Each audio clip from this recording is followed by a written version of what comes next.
power restoration efforts ng Department of Energy dyan ho sa lalawigan ng Cebu. Patuloy lamang at halos nasa 97% na ang na-energize. Alamin natin ang buong detalye ng balitang yan. Tinutukan ni Bombo Bea Pinisa.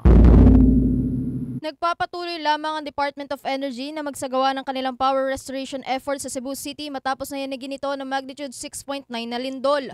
Ayon kay Energy Undersecretary Mario personal na nagtungo sa Energy Secretary Sharon Garin sa rehiyon para magsagawa ng ground assessment at batay anya sa pinakabagong ulat ay halos nasa 6 na electric cooperatives pa ang patuloy na minomonitor ng kanilang ahensya mula sa 2 rehiyon na siyang sumasakop sa higit 4 na mga probinsya.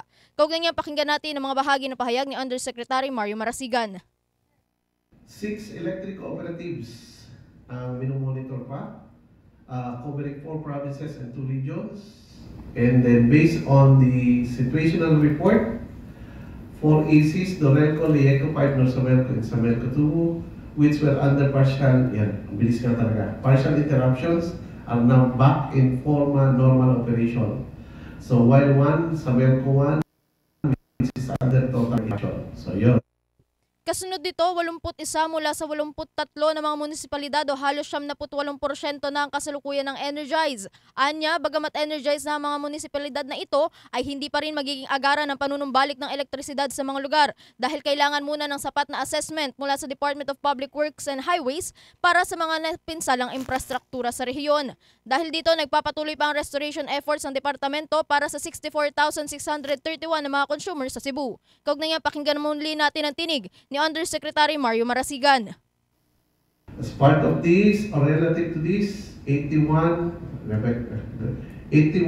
of 83 municipalities or 97.95% are energized, while restoration efforts are ongoing for the 64,631 consumers connection. So yun yung kinukumpleto. Samantala sa kabila nito, hindi naman muna nagbigay ng timeline si Marasigan kung hanggang kailan ang magiging power supply restoration sa rehiyon, ngunit tiniyak niya na magiging madali na lamang ito dahil energized na nga ang mga malaking bahagi ng apektadong rehiyon. Ngayong umaga naman ay nakatakdang magbigay ng mga resulta ng ground assessment si Energy Secretary Sharon Garin hinggil pa rin sa kasalukuyang power situation sa Cebu. Yan muna mga updates mula dito sa Taguig. Para sa Bombo Network News, ito si Bombo Bea Peniza. And this is Bombo Radio Philippines, the #1 and most trusted source of news and information. Basta Radio, Bombo! For the most trusted source of news and information, visit our website at www.bomboradio.com. Follow us on Bombo Radio mobile app, Facebook, YouTube, TikTok, and X, formerly Twitter. Like, share, and stay connected. Anytime, anywhere.